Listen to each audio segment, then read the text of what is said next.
વિદ્યાર્થી આપણે 18મો દાખલો જોઈએ જો 1.2 મીટર ઊંચાઈ વાળી એક છોકરીને જમીનથી 88.2 મીટર ઊંચાઈ પર પવનને કારણે સમક્ષિતિજ રેખામાં ગતિ કરતું એક બલૂન જોવા મળે છે. જો કેટલી 1.2 મીટર ઊંચાઈ વાળી એક છોકરીને જોઈ દેતા આ AB છે 1.2 મીટર ઊંચાઈ વાળી એક છોકરી. આ AB 1.2 મીટર ઊંચાઈ વાળી એક છોકરી છે. હું કીધું જો તો આપણે 1.2 મીટર ઊંચાઈ વાળી એક છોકરીને જમીનથી 88.2 મીટર ઊંચાઈ પર પવનને કારણે ગતિ કરતું એક બલૂન જોવા મળે છે. માની લો કે પહેલા બલૂન અહીંયા છે. પછી હું કીધું આગળ જોતો કોઈ એક સમયે છોકરીને તેના ઉછેરપુરનું માપ 60 માપવું પડે છે. અહીંથી ઊંચાઈ ઉપરથી જોવે છે કારણ કે 1.2 મીટર ઊંચાઈ વાળી એક છોકરીને 88.2 મીટર ઊંચાઈ પર પવનને કારણે સમક્ષિતિજ રેખામાં ગતિ કરતું બલૂન જોવા મળે. આપણે ખબર છે જ્યારે ઊંચાઈ આપેલી હોય આગળ પણ આપણે એમાં બે દાખલા ભણી ગયા. જ્યારે ઊંચાઈ આપેલી હોય ત્યારે કોઈ પણ વ્યક્તિની ઊંચાઈ એટલે એને આંખથી જોવાનું હોય. આમ તો આંખથી જોવાનું પણ ત્યારે એને ઊંચાઈથી ઉછેરપુર તો ઉછેરપુરનું 1.2 મીટર ઊંચાઈ વાળી છોકરીને સમક્ષિતિજ રેખામાં ગતિ કરતું એક બલૂન જોવા મળશે. કોઈ એક સમયે તેના ઉછેરપુરનું માપ 60 માનવું પડે છે. જો અહીં ઉછેરપુર બલૂન જે હવામાં ગતિ કરે છે એનો ઉછેરપુર 60 માનવું પડે છે. 60 નો કોણ બતાવવા માટે અહીંયા દોરવું પડશે. જો તો આ જમીન થશે આ બરાબર છે. જમીનને સમાંતર આ રેખાખંડ થશે બરાબર છે. આ સમક્ષિતિજ રેખામાં અને થોડું ઉપર કાટખૂણો બતાવવા માટે બલૂનને થોડું અહીંયા લઈ લઈ.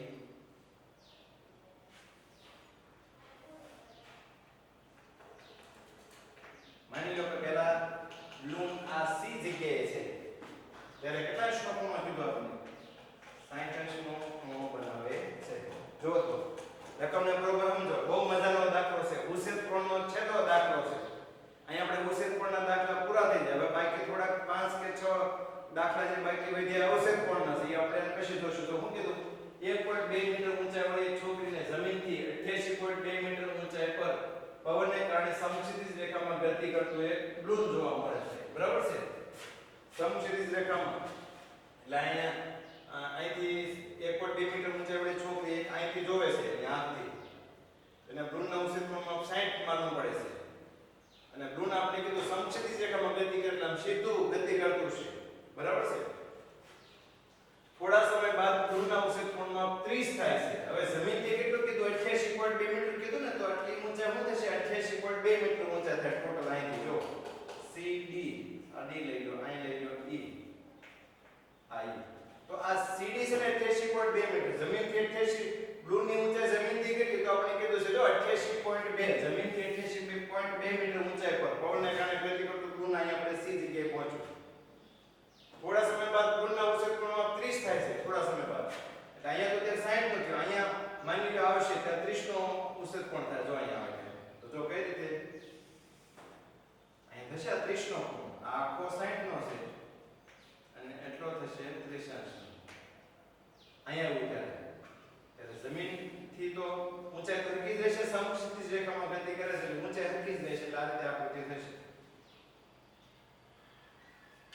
F G H. બરાબર છે. પહેલા બલૂન અહીંયા હતું ત્યારે એનો ઉછેરકોણ 60 નો હતો. સમક્ષિતિજ રેખામાં ગતિ કરે એટલે સીધી રેખામાં જ ગતિ કરે છે. એટલે જમીનથી ઊંચાઈ અહીંયા પણ 88.2 મીટર હતી. આ ટોટલ ઊંચાઈ પણ 88.2 મીટર જ રહેશે. જમીનથી ઊંચાઈમાં કોઈ ફેર પડતો નથી. જોઈ લો આકૃતિ આ રીતની આવશે. બહુ મજાનો દાખલો છે. તમને એમ થાય સાહેબ કેમ આમ આકૃતિ તમે સમજશો તમને આવડી જાય કે 1.2 મીટર ઊંચાઈ વાળી છોકરી છે જો એને જમીનથી 88.2 મીટર ઊંચાઈ પર પવનને કારણે સમક્ષિતિજ રેખામાં એટલે આમ સીધી રીતેમાં ગતિ કરતું એક બલૂન જોવા મળે છે. બલૂન એટલે ફુગા જેવા ટાઈપનું. બરાબર છે. એમાં હવા ભરેલી હોય. ઘણી વખત શહેરમાં જાહેરાત માટે લગાડેલા હોય બલૂન આમ બાંધેલા હોય અગાસી ઉપર. એટલે મોટી મોટી માં કઈ જે કે કંપનીની અથવા કોઈ પણની જાહેરાતમાં હોય તો અહીંયા બલૂન જોવા મળે છે.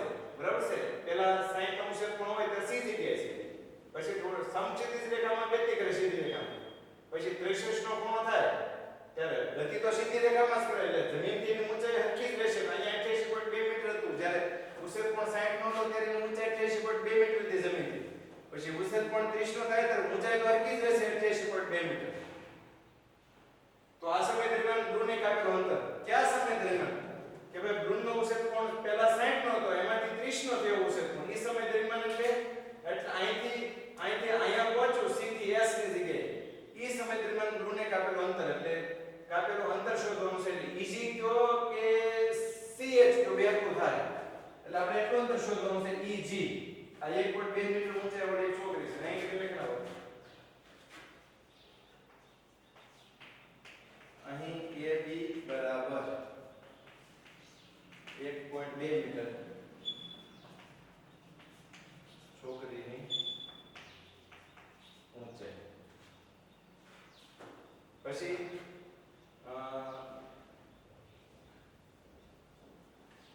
આપણે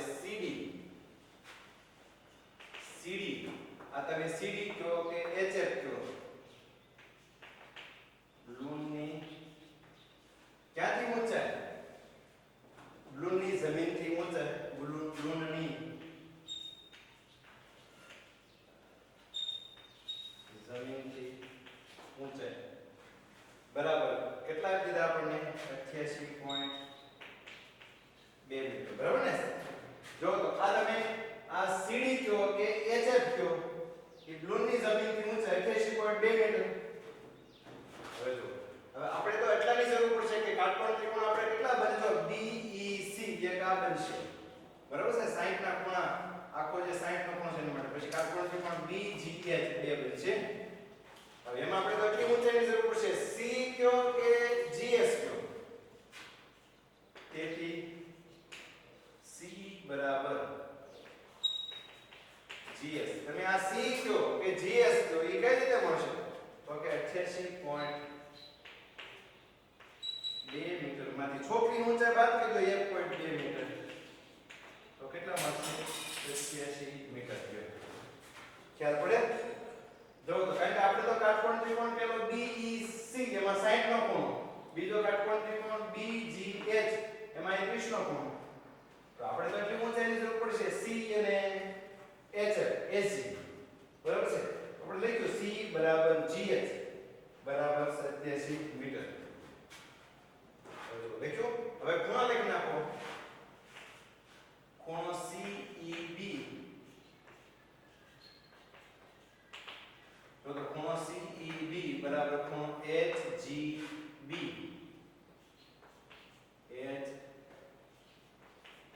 HGB બરાબર 90 આને તમે છે ને તાસ 9 ની જગ્યાએ આપી દેજો તાસ 10 ક્રમાંક આગળના દાખલામાં ફેરફાર મેં કર્યો તો આમાં ફેરફાર કર્યો છું આ તાસ 9 ની જગ્યાએ આપી દેજો અને તાસ 10 બરોબર છે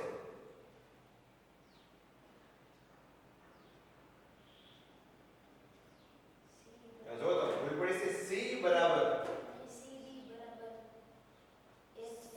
એક મિનિટ CD આમ ઉપર ભૂલ થઈ ગઈ જો તો CD બરાબર HF હા જો તો અહીંયા CD બરાબર HF એની જગ્યાએ હું લખ્યું DF આ તો નહીં આવે ને ભૂલ પડી ગઈ જોજો કારણ કે આ CD તમે કયો બ્લૂનની જમીનથી ઊંચાઈ CD કયો કે HF કયો જોજો અહીં H આવશે ને આવી નાનીથી હું ભૂલ રહી જાય તો હું બોલતો હાસો પણ ઘણી વખત લખતો ખોટો એટલે તમે તમારી રીતે થોડોક નાનો તો સુધારો હોય તો કેટલી હો જો ભૂલેથી બરોબર ને કારણ કે આ પેલા બ્લૂન અહીંયા છે ત્યારે બ્લૂનનો ઉછેદ કોણ 60 નો છે પછી બ્લૂન અહીં H ની જગ્યાએ ગયો ત્યારે ઉછેદ કોણ 30 નો છે બરોબર છે એટલે CD કયો કે HF કયો બરોબર છે બ્લૂનની ઊંચાઈ એ મળ્યો આપણે 88.2 મીટર પછી આપણે તો એટલાની જરૂર પડશે C કયો કે GH કયો તો કેટલું તો કે આખું 88.2 મીટર ઊંચાઈ છે બ્લૂનની એમાંથી આ છોકરીની ઊંચાઈ બાદ કરી દો 1.2 એટલે આપણે મળી ગયું 87 મીટર પછી કાટખૂણાની જરૂર તો CEB બરાબર ખૂણો HGB બે મળી ગયા આપણે 90 ના અને બાકીના છે લખી નાખો બાકીના ક્યાં છે જો તો ખૂણો CBE બરાબર 30 અંશ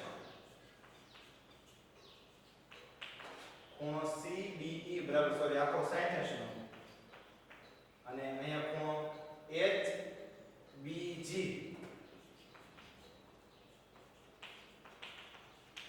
30 નો. જો તો ખૂણો HBG અથવા GBH 30 નો અને આ ખૂણો CBE અથવા ખૂણો EBC બરાબર 60 નો. લખાઈ ગયા કોણ? હવે જો આપણે પહેલા બલૂનનો આપણે 1.2 આમ જો બહુ રકમ બહુ મજા આવી છે, તમે એને બરોબર સમજો તો પહેલા આપણે કીધું 1.2 મીટર ઊંચાઈ વાળી છોકરી છે, એને બલૂનના ઉછેરકોણમાં પહેલા 60 માનવું પડે છે. આપણે એવું કીધું છે બલૂન આમ સીધી રેખામાં ગતિ કરે. જો અહીં કીધું સમક્ષિતિજ રેખામાં ગતિ કરતો એક બલૂન, સમક્ષિતિજ એટલે સીધી રેખામાં ગતિ કરે છે. થોડા સમય બાદ એને પાછું બલૂનના ઉછેરકોણમાં 30 માનવું પડે છે. તો આ સમય દરમિયાન બલૂનને કાપેલું અંતર શોધો. તો બલૂન પહેલા અહીં તો અહીંથી અહીં આવી ગયું એટલે તમે CH શોધો કે EG શોધો. કાટકોણ ત્રિકોણમાં CH નહીં આવે એટલે CH થાય એટલું જ EG થાય. બરાબર છે? એટલે આપણે EG શોધવાનું છે તો આપણને મળી જાય. તો લઈ લો બે કાટકોણ ત્રિકોણ, આગળના દાખલાની જેમ જ થાય. તો પહેલા કાટકોણ ત્રિકોણ આ લેશું કે આખો પહેલા નાનો પહેલો કાટકોણ ત્રિકોણ લઈ લો એટલે ત્રિકોણ BEC માં ત્રિકોણ BEC માં જો તો ત્રિકોણ BEC માં અથવા ત્રિકોણ CEB માં tan 60 અંશ બરાબર જો તો શું થાય tan 60 અંશ બરાબર સામેની બાજુ C જો તો tan 60 અંશ બરાબર સામેની બાજુ C ના છેદમાં B જો તો tan 60 અંશ tan 60 ની કિંમત આપણે જાણી છે √3 સામેની બાજુ C. હવે C આપણે C મળી ગયા. જો અહીંયા C કેટલા 87 મીટર. આપણે B શોધવાનું છે. બરાબર છે? આ B B ને સૂત્રનો કરતા બનાવો. બરાબર છે? tan 60 બરાબર C ના છેદમાં B 87 ના છેદમાં B એટલે કેટલા? આ B શોધવાનું છે તો √3 છેદમાં આવશે 87 ના છેદમાં √3 એટલે આપણે કરશે 87 ના છેદમાં √3. 87 કોઈના ગુણ્યા 3 થાય છે. જો તો અહીંયા 3 ની ચાવી લાગુ પડે 87 માં. જે સંખ્યાના બધા જ અંકોનો સરવાળો 3 નો 20 હોય તો 3 વડે ભાગી શકાય. 87 ના બધા જ અંકોનો સરવાળો કરો 8 ને 7 15 એને 3 વડે ભાગી શકાય. 29 30 87 29 ગુણ્યા √3 લખી શકાય. એમાં એક એક √3 જતા રહે એટલે √3 અથવા તમે આમાં છેદનું સમીકરણ કરો તોય મળી જાવ. √3 ને √3 વડે ગુણો, અંશને પણ √3 વડે ગુણો. √3 છેદમાં √3 ગુણ્યા 3 3 29 √3 જ આવશે. તમારે તો જોઈ લેજો. નહીંતર અંશને આપણે 29 તેરી એટલે 3 ને લખ્યા √3 છેદમાં અંશનો એક √3 જતા રહે વધ્યા 29 √3. બીજો કાટકોણ ત્રિકોણ લઈ લો BG ત્રિકોણ BHG માં ત્રિકોણ BHG માં tan 30 અંશ બરાબર tan 30 અંશ બરાબર HG tan 30 અંશ બરાબર HG ના છેદમાં BG tan 30 લઈ લો tan 30 એટલે 1 ના છેદમાં √3 tan 30 બરાબર HG આપણે આપ્યા છે HG 87 મીટર ના છેદમાં BG આપણે BG આખા નથી આપ્યા. BG પણ આપણે ખબર છે B + EG લખી લો. બરાબર? કારણ કે BG આ ટોટલ BG એટલુંમાં B અને EG ના સરવાળા છે. B તો આપણે અહીં મળી ગયો તો આ B તો આપણે મળી ગયા 29 √3 એ મૂકી દો તો આપણે EG મળી જાય. EG એટલે CH બલૂનનો ઉછેરકોણનો માપ 60 થી ઘટીને 30 થયો. એ બલૂનને કાપેલ અંતર મળી ગયું છે. આપણે શોધવાનું છે.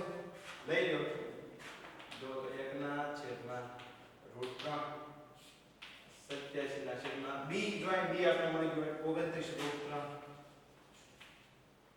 √3 EG.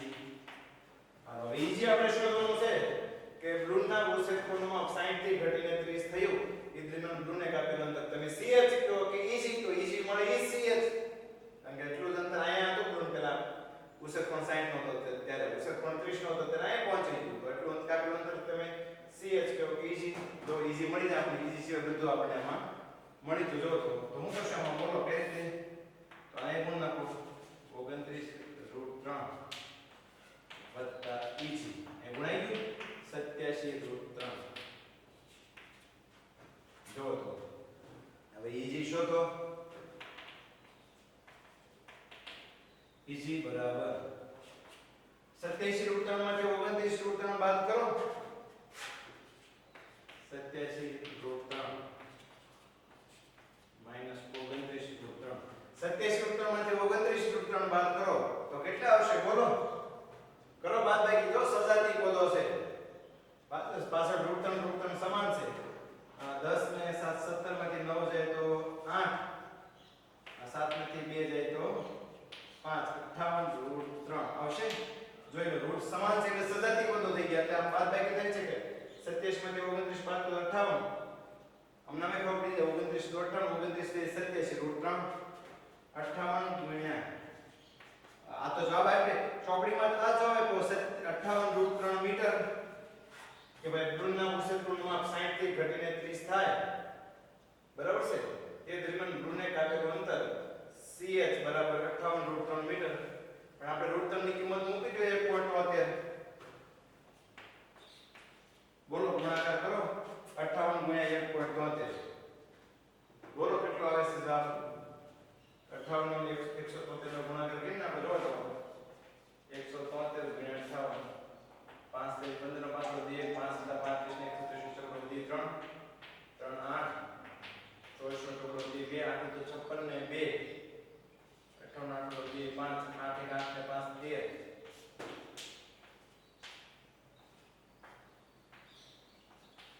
134 એમાં છે 100.34 મીટર